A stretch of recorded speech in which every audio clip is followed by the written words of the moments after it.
Rafale యుద్ధ విమానాన్ని నడిపిన తొలి భారతీయ మహిళా పైలట్ శివాంగి సింగ్ కథ ఇది. సాధారణ చిన్నారి కళ నుండి ప్రారంభమై దేశం గర్వంగా నిలిచే స్థాయికి చేరుకున్న ప్రయాణం. చిన్నప్పుడు న్యూఢిల్లీలోని ఎయిర్ ఫోర్స్ మ్యూజియంను సందర్శించినప్పుడు ఆమె మనసులో పైలట్ కావాలనే ఆశ మొదలైంది. ఆ మ్యూజియంలో చూసిన యుద్ధ విమానాలు ఆమె మనసును గట్టిగా తాకాయి. అదే క్షణం నుంచి ఆమె తన జీవితంలో పైలట్గా మారాలనే లక్ష్యంతో ముందుకు సాగింది.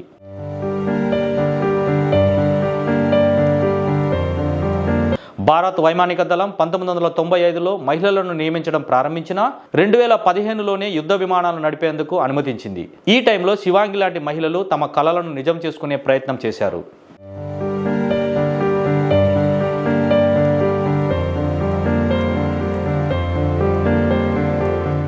శివాంగి సింగ్ ఉత్తరప్రదేశ్లోని వారణాసిలో జన్మించింది. ఆమె విద్యలో కంటే క్రీడల్లోనూ ప్రతిభ చూపించేది.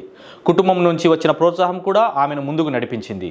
ఆమె తల్లి ఆమెను స్వతంత్రంగా జీవించడానికి ప్రేరేపించారు.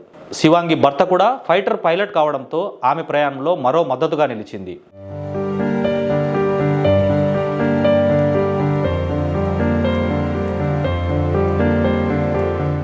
ఎయిర్ ఫోర్స్ ఎంపిక ప్రక్రియలో శివాంగి అత్యంత కఠినమైన దశలను ఎదుర్కొంది.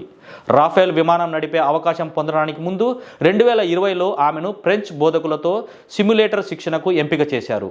ఈ శిక్షణలో ఆమె తన నైపుణ్యాన్ని మెరుగుపరుచుకోవడంతో పాటు యుద్ధ వాతావరణాల్లో ఎలా స్పందించాలో నేర్చుకుంది.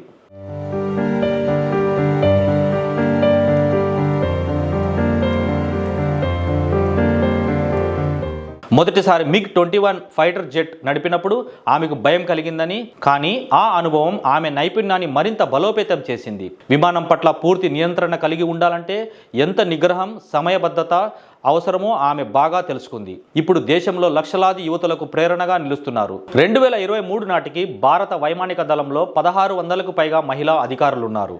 వీరిలో అనేక మంది యుద్ధ పైలట్లు కావడం శివాంగి లాంటి ధైర్యవంతుల వల్లనే సాధ్యమైంది.